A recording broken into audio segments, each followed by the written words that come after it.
we saw a remake of the arcade classic, The House of the Dead, we got an idea. Why not try out Achievement Grinds? It's a short and simple enough game that might be fun. Given it also happened to be on sale for a $5, it wasn't exactly a risk to take a punt either. While it was a fun stream, that fun came more from the achievements than the game itself, which ended up being an absolute nightmare to even get running, let alone that it's been out with no signs of addressing these issues since April 2022. Feels like this game has just been left out to die with its absurd price and these issues still plaguing it. After the mess of a remake that game was, we thought that'd be it. The rest of the series would be lost to time forever and wouldn't get the chance of a remake. Oh, how wrong we were. When a chatter popped in and casually mentioned The House of the Dead 2 was getting a remake, we perked up. There was even a demo out for it too. Could it be someone wanted to take a stab at fixing the mess Megapixel Studios left the franchise in? Oh, well, hold on. Maybe the last time was just a fluke. By the looks of it, they've taken what they remade from the ground up and have said, hey, we can run with that. Okay, he wasn't holding that. Well, shit. Seems like pretty much everyone has already come to the same conclusion here. It's gonna be just as bad as the first game, but now it's digging that pit even deeper after comments of listening to feedback from both the demo and the first game seem to have been disingenuous. We do kind of feel obligated to continue the series though. It was our first achievement grind, and we did say we'd like to see the rest of the games get remade, so our metaphorical hands are tied here. Yes, it was technically with the caveat of seeing the remakes made not like this, but shush, there's a narrative we're building here. Sadly, this game also has that same staggeringly stupidly high price tag, and even a 10% off introductory offer doesn't change the fact that it's overpriced. Either this video recoups that money, or this is a tax write-off. Maybe both. Actually, what if we could do everything in the game, grab all the achievements, and refund the bugger thanks to the Steam refund policy? If we can 100% this in just the 2-hour time window, we can come out without spending a penny and still have the video. We can swindle the swindlers here. Admittedly, we're writing this intro about a month before the game even comes out, but with no achievement list revealed yet, we can't even begin to guess if that'd be possible. Hell, we don't even know yet if the game actually has any Steam achievements like it says it does pre-release. Guessing by the fact this video exists, you know that it does already, but there is that potential roadblock we'll have to deal with. Assuming there are achievements, this will require planning, patience, and perseverance. These are qualities we've been brushing up on, so before we jump in, we'll quickly mention these grinds are done live here and over on Twitch, which you can find the link to along with the VOD archives in the description below. And hey, while you're down there, why not give the video a like? It goes a long way in helping us and these videos out. Now, let's jump on in. And by jump on in, you didn't think we meant jumping into the game, did you? What, are you crazy? We've only got 2 hours to do this. So before so much as even putting this game in our Steam cart, we're going to take some time and really get to see what we've got to do. With the first game, we kinda just played it over and over, going for 1 or 2 achievements at a time. As a result, we ended up needlessly replaying the game far longer than we should have. Since we're on a time limit here, we'll need to maximize the achievements we earn while minimizing the number of runs we do. We'll also be the ones who have to plan out this entire thing, since we're starting this the day of the release, so there won't be any guides available for us to lean on for how to go about this. We are literally doing the hard work so you don't have to here. And trust us, you'll come to see that you really don't want to play this game. Before we started the stream and looked at any of the achievements, we stopped by the publisher's Discord since we found out that the cheats for the other remake were first posted there. What we ended up seeing was, well, some very fun day one bugs. Apparently, if you ended up playing the demo, that would fuck up the ability for the menu to function at all. Not only that, but the only way to get around this was to uninstall the demo, then manually go into the save data location and delete everything there, then make sure that the Steam Cloud Sync wasn't turned on so it didn't put anything back. Then maybe, if you wished really hard while doing everything in the right order, you'd be able to play the game. As of writing this, there is a patch being worked on that'll aim to address this, set to come out the same day. Let's just hope that works. What we're actually in here for is to see when the details of the first game's achievements were revealed, which was 7 months after the initial release. Okay, we're not going to get any cheat sheets for this. Let's just bury our heads in the achievement planning and hope that by the time we have to play this game, everything's been fixed. Quick update from before the planning stream, we've got ourselves an informant. Shout out to the community manager on that Discord. As our inside informant for this heist, getting to pick their brain during this planning should be invaluable help. Not to mention they're going out of their way to help us, whilst also having to be the face dealing with everyone's justifiable complaining about the issues the devs shipped this game with. Seriously, that cannot be a fun job. Anyway, we've got to go do that planning stream now. We've got 36 achievements to collect here. Knock one off as the plat for getting all the others, and that puts the total at 35. We'll start with a read over of what they are and then break them down into several categories. The easiest are story-related achievements. These are the simple ones that are unmissable. We won't have to worry about 7 out of the 35 of these, so that's 20%. There are also another 6 which are adjacent to those which have some specific endings and scores required. These ending ones specifically will help us plan out what we've got to do. Since we know we'll have to play the full game through 3 times minimum, we'll try to make that the maximum number 2. Now all that's left is to see what else we can cram into those runs. There's one nice grouping here of hero, savior, and so much loot, which all require you to save one and every citizen. Technically, so much loot is for getting the secret room in the last level, but you only get that by saving every citizen, so you'll also get savior at the same time. Deja vu. Add in 2 more for doing 1 chapter co-op, and the whole game co-op means just going for 1 for all and all for 1 means you'll get both of those. We should also at least try going for both damageless achievements every run, since there's only 3 attempts to get those. So far, so good. 14 achievements, and all we're doing is playing the game competently. There should be a couple more we can squeeze in, so let's add in the triple and pentakill achievement, since we know from the demo that that'll be done as soon as the first chapter by playing with modern score mode on. Actually, that means we'll also get the good ending, and you are truly special too. We should also be picking up at least detorsification if we need to do what we think we need to do for that. That and grab one of the many secondary weapons for do you really know how to use it. If we can do that, we'll have 20 achievements done already. Almost 60% done in a single run sounds pretty damn good going, but there's a snag. The wording on some of these achievements, specifically Gatherer and Gunner. These are some pretty big collectible runs being asked of us, and looking up where these collectibles are isn't exactly possible, because, you know,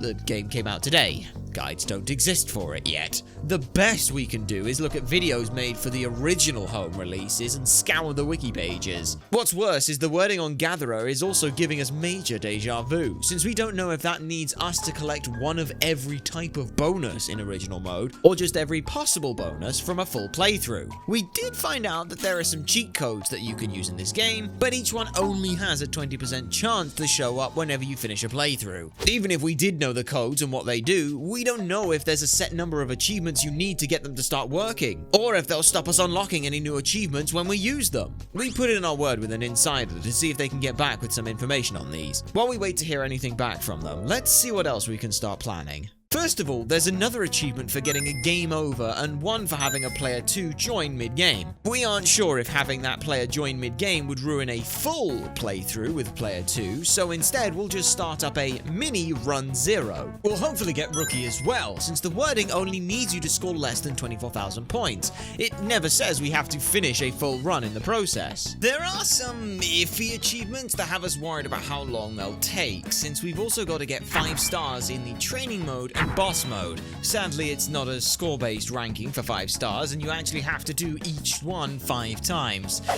Yeesh, that's gonna chew through our time quite a bit. But speaking of chewing through our time, hello again, traveler. Yes, this achievement is back to torment us again. At least this time we're prepared for you. Or rather, we are preparing to be prepared for you. We'll have to go through every branching path this game has. This'll mean that not only do we have to play the game perfectly whilst also trying to get all the collectibles, but we'll have to go through several different routes each playthrough so as to get as big a head start on this achievement as possible. What's cool about this game is not only are there multiple pathways, but also multiple entrances and exits to chapters 2, 3, 4, and 5. But remember the first House of the Dead video? And how we found this map complicated? And how this map already had someone else draw it up as a simple diagram? Well, now we're stuck trying to decipher the original game's map. The only help we have in doing this is a video which goes over all of the choices that matters in the levels. This genuinely took up most of the time from the first planning session, just so we could actually make sure we understood all these routes and got them all right. In the end, we had to write it out about 3 different times before making this graphic, all with the choices on it so we could mark them off as we go. We are 85% sure this is right. It's not like we can really test it now, can we? The good news is that most of the routes are covered with just the 3 playthroughs, and this should include all the possible locations of the enemies we'll need for Catch 'em All. We'll also only need to replay chapters 3 and 4 one additional time for the missing route, but chapter 2 is such a complicated mess that even just looking at it is giving us a headache. We really didn't feel like trying to mark off all the collectibles and gun locations on this map right now, so this is where we called things quit for the first planning session. We penciled in the next one for a week later, as hopefully this will give our insiders some more time to dig up any information. Also for the devs to make the game playable. Okay, so during the week between these planning streams, we've learned a lot about this game. Specifically, several people have mentioned that a handful of achievements are bugged, mainly through using the cheat codes to unlock stuff. Thankfully, those have been patched, but Megapixel Studio and Forever Entertainment haven't exactly inspired the most confidence in us. Also, on the topic of cheat codes, we've come to learn all of the codes that are in the game, and they seem pretty standard. You've got your infinite continues, infinite ammo, those kind of things. The only one that really feels important for us is the Unlock All Weapons code, SSDDQE. But the codes don't work the same way they did in the last game. It's not about the number of achievements you get, but rather you have to see the code at the end of a run. And remember, each one only has a 20% chance to show up whenever you finish a playthrough. Assuming that this means that a code is guaranteed to show up at the end of a run, and there are 5 codes, so each code has a 20% chance to show up, and once you unlocked a code, that same code won't show up again, this means that over 3 runs, we have a 50% chance to actually see that code. Okay, well, that's fine. We'll just have to be on the lookout for all the weapons while playing the game, so it won't matter if we get the code or not. The weapon drops are random. Yeah, the locations where the weapons spawn are fixed, but that doesn't mean that the weapon will be the thing you get from that spot. Oh goody. Hey, upside though, Gatherer does work like Collector from the first game. Just making sure to pick up every available bonus in a run and not having to get every single bonus should be easier. Especially when we've got the wiki listing every possible location, so we'll just meticulously plan that out. We've got some things to tinker with before the next planning session, but at least we've thought of a way to test things out before the actual heist. The goal for day 2 of planning was to go over everything we'd already blocked out with a fine-tooth comb and get rid of any uncertainties. These mainly came down to 3 aspects. 1. The location of every bonus we'd need to collect for Gatherer. 2. The location of every weapon in the game for Gunner. And 3. The location of every creature in the game for Catch 'em All. Now the bonuses were a little tricky, since that might just mean every bonus item that you can use in original mode, but that might also include every bonus score item, like the gems, the coins, and the gold frogs that can also be found. Hell, it might even include the bonus lives you could find too. Thankfully, an old video by one Kaz Gun Shooting happens to show every location where you can find these items. We can now cross-reference that video with the item descriptions in the wiki after we use it alongside our 3 full playthrough routes we've already mapped out to determine which items we'll need to get. Sounds complicated, but really that just means staring at a web page, a YouTube video, and a spreadsheet for quite a while. We were also able to use another video by Kaz, who happened to put one out recently on the remake's gun locations. There are 8 locations, and infuriatingly, all bar one of them are a random chance to have weapons show up in these spots. Even then, that one's a 50-50 between the crossbow and the assault rifle. Sadly, following the 3 routes we want to use, there are a couple that we'll not be able to even get the chance for. At the very least, the crossbow, assault rifle, shotgun, pitter, toy gun, and air gun are all on most of the routes we'll be taking, and 6 out of 9 isn't too bad, I suppose. Whatever we don't get, we'll just have to get during cleanup, which will involve a lot of restarting the individual levels over and over till the items show up. Most of these aren't too bad, pretty early on in the levels. It's the Bass Law, though, that's about 70% of the way through Chapter 2. Remember, this is all planning in the event that we don't get the code that unlocks all the weapons. The last thing we wanted to nail down are the locations of every enemy for Catch 'em All, since there there are a couple which only appear on specific routes. For example, the returning fang-toothed frog things that only show up by the fountain in the first chapter if you don't save both of the civilians. The main concerns we had were finding a variation of the axe thrower, Cecil, and these little skin sack things, the Buyo. We found out these mainly show up in chapter 2, but nothing we'd seen so far revealed to us where in the bloody chapter that was. This called for our secret weapon.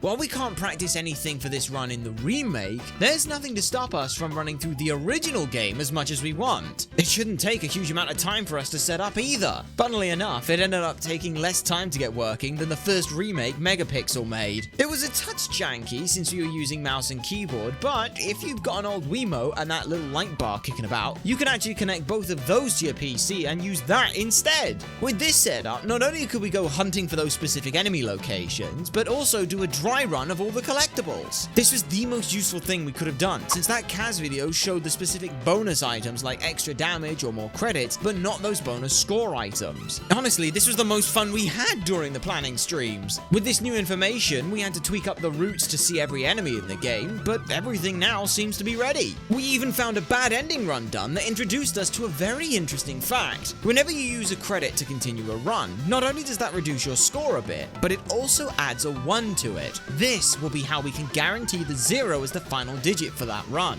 All that's left to do now is to put it all together. If we get that one-shot cheat, it'll speed things up a bunch, but really it's only the unlock all weapons we need.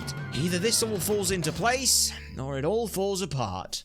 Alright, it's game day. With the game now owned and installed, the only thing we can do is tweak the sound options so the audio isn't drowning out our voice and turn on the auto reload. No time to set things up properly, it's just go, go, go. The first part of our plan is the easy 3 achievements. Have a player 2 join us in the middle of a run, lose all our credits and die, and then have a score less than 24,000. In the 8 minutes it took us to get the reinforcements have arrived, we came to learn 2 important things. The first is that you don't actually need to lose all your credits and die for "Doh, I'm dead," you just need to game over. And 2, Rookie doesn't just need your final score to be less than 24,000, it needs you to finish a campaign with less than 24,000 and earn the title of Rookie. As for getting the second player to join in the middle of a run, that was as big a clusterfuck of trying to get it to work as the first game. We would even close the whole game while trying to get this to work, since it takes precious time turning off and back on our PS5 controller while attempting to get this to work. That and the fact that if we screwed up and started a single player run, the loading times on this game are so terrible, it was faster to just close and reopen the entire game. Eventually though, we did get things working and picked up the damn achievement. Okay, so a rocky start, but hey, that's 2 of the 3 achievements we wanted to get done. We've timed out a full run to be roughly 30 minutes if you skip all the cutscenes, so we'll just have to rush through these 3 runs as fast as possible. At least we've got our plans. Just stick to the plans and we'll be fine. First proper run now. Original mode, modern score, 2-player mode. Oh, went too fast. Single player it is. Just like we planned, the next achievements to pop are Hero for saving the civilians, and then Triple and Pentakill for getting 5 quick kills on these there goes Not Today and Invincible. Not to worry, there are still 2 more runs to pick those up in. Let's just focus on what we can get now, like finishing chapter 1 and earning Judgment. Cool thing to note about this boss, while shooting the little twat with the terrible voice is how you stop Carl from attacking you, you can actually still do chip damage if you shoot the main body. Useful for speeding things up, but just make sure you actually do hit the little shit. 13 minutes in, 6 achievements down. It's a bit slow, but the pace will pick up, assuming the game would ever fucking load. Chapter 2 has a couple important achievements for us. First off, we can pick up either the assault rifle or the crossbow from this box of Pitter. What the hell is that doing in here? Well, fine, whatever. It still gives us, do you really know how to use it? And it's a pretty strong weapon. Great for damage, not great for blowing to bits Bob's torso here. And the kid's dead. Oh, piss. Picking up the crossbow this time, we instead swap off of it and use the standard pistol to spam shots into Bob to add detorsification and actually get to continue proper with this chapter. Please do ignore the popping of the buildings in this level and whatever the fuck the carpet is doing here, and the dismal featureless water which makes trying to see the moefish swimming in it impossible. At least the crossbow does a very hefty chunk of damage to the bosses, so we can speed through taking down the Hierophant and the achievement tied to it. 21 minutes in, 9 achievements down. Hey, at least our luck picked up in chapter 3 by offering us the grenade launcher on the back of this guy's boat. We weren't expecting to pick this baby up now, but that'll help a ton with Headhunter in a damageless chapter. Oh, and Grenadier too, since... Oh, wait, you can only hold the pistol and 1 special weapon at a time. You couldn't have one improvement over the original, could you? Positive thinking though, this level is really short, and the only annoying part is the second phase of the tower boss fight, since the lighting makes trying to locate where the open moor is in the second or two you have so much harder. Guess we're still not getting Not Today, so it's only a single achievement here, but we're still on track for saving every civilian and getting the secret room. That'll add 2 to the total in Chapter 6. 25 minutes, 10 achievements. We'd like to say everything goes well with Chapter 4, but accidentally shooting the first civilian doesn't start us off well. What does help is finding the shotgun in the secret room under the stairs. Starting to feel like trying to plan the weapon locations was a waste of time here, but now the terrible lighting really does get to show off just how pathetically bad it is, because this tense fight against a giant chainsaw-wielding zombie ends up being barely fucking visible. Did the devs think that if nobody could see the game, nobody would notice how shit it was? Like, for example, how after finishing this boss, the achievement for strength didn't pop. We don't know exactly what happened, but our best guess is that we skipped over the ending so fast the game didn't register we'd beaten the boss, so didn't bother giving us the damn achievement. You know, we didn't expect the plan to go perfectly, but we at least expected the game to function, especially after the 6 patches it's had, including the latest titled Achievements Fixed plus Visual and Gameplay Improvements patch. Yeah, you did hear that right. 6 patches, most of which are textures, lighting, and visual fixes, and the game looks and plays like this. Hold on, there are only 5 patches here. Are you telling me they couldn't even number their updates properly? Jesus Christ, what a joke. 29 minutes, still only 10 achievements. Chapter 5 tries to pity us by handing us the assault rifle from the back of the green van, giving us the 6 out of the 9 weapons we thought we'd be getting for Gunner, but we can't do anything with those yet since, again, only the first weapon you pick up is usable. We have really been trying for Not Today throughout this run, but the closest we've come so far was Chapter 4. Chapter 5 dashes our hopes of getting it here pretty quickly after deciding that actually, it doesn't feel like doing any hit detection, smacking us in the face both literally and metaphorically during the rematch with Judgment. Our practice of the Wii version is also proving fruitless. The magician fight now doesn't have him come swinging at you from one side of the screen, but actually just standing in the middle, then swinging at you. But hey, that's the magician earned, and we can now say we've got the 5th chapter achievement before the 4th. If we had a nickel every time we'd gotten 2 achievements out of order, we'd have 2 nickels. It's not a lot, but kinda neat that it happened twice. 34 minutes, 11 achievements. Chapter 6, the last one. This is where we'll see if we did manage to save every civilian or not. We've not mentioned it, but we're not totally sure if we do have all the bonuses for Gatherer, so this will be where we find that out too. Nabbing a one-shot power-up and the toy gun is pretty great here. Sadly, the airsoft gun didn't spawn, which is annoying, but the secret room did open, meaning we've saved every civilian, earning savior and so much loot for us to— No, wait, hold on! Oh, great. Let's hope that those don't matter for Gatherer. Actually, it won't be popping even if we did get all of those, since we completely forgot about the very first bonus in the run! What the fuck was the point of practicing, you idiot? Skipping over the cutscenes one last time, it's just the terribly textured final boss to turn into a pincushion with the crossbow. With that done, we score Emperor, You Are Truly Special, and Agent for finishing the game on original mode with a score of over 100,000. Then, after skipping over the credits, we get Good Ending for watching the abhorrent Good Ending cutscene. 39 minutes down, 17 achievements earned. And worst of all, no cheat code popped up.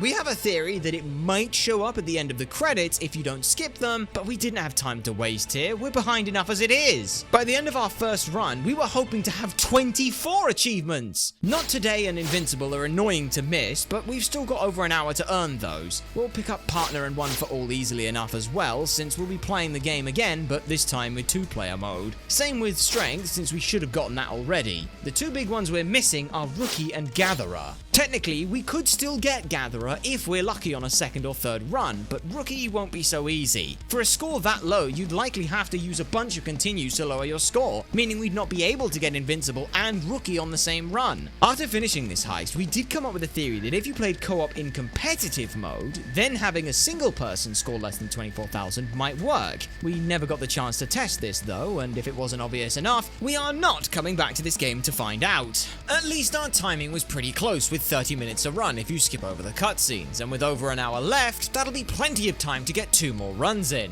We'll go for Strength, Not Today, Invincible, Partner, One for All and All for One, and one of the 2 remaining endings first. With all the goodies we picked up, that should make runs even easier and faster too. The assault rifle paired with that bullet death will be just like the first game, mowing through everything in our path. Oh, you can't put damage modifiers on the secondary weapons.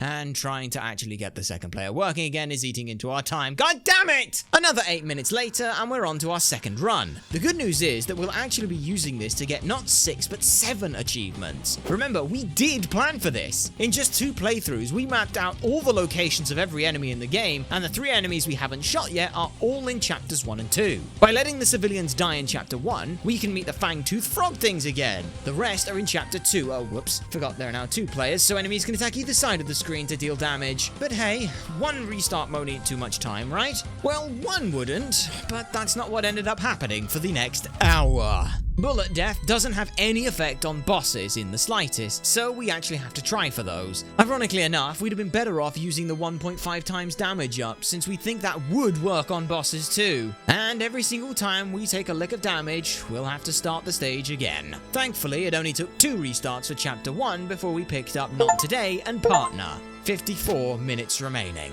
It's in this time we spiraled into the cesspool that is the travesty of this game. From terrible load times, offensively bad voice acting that isn't charming like the original, some of the worst lighting choices we have seen in any media whatsoever, cheap and lazy ragdoll deaths that are just leftovers from the first Soulless remake, enemies not loading in, the buildings not loading in, stuttering performance issues, overly sensitive mouse controls, enemies attacking you from off-screen, and scripted events bugging out. What the f*** was even the point of putting this game out, Forever Entertainment and Megapixel Studios? We were just about able to get through the tower boss fight first try this second run, and mercifully this time the game decided to work, so we do get to earn the strength achievement. It's chapter 5 that absolutely broke us. With under half an hour left, we knew there wasn't enough time to get a 3rd run in, so we just have to get whatever we could here and clean up anything else that's quick and easy. Chapter 5 took us 23 minutes to finally make it through, and that's because we gave up trying to do it damageless. Remember we talked about the magician and how their attack pattern changed from the original? Well, that sweeping attack from the middle of the screen is now the most annoying attack it does, since it'll choose to swing off to the left or right, since they could now hit player 2 instead. And every single time we took damage, it was 2 full boss fights to have to mow through again before we got a shot at the magician.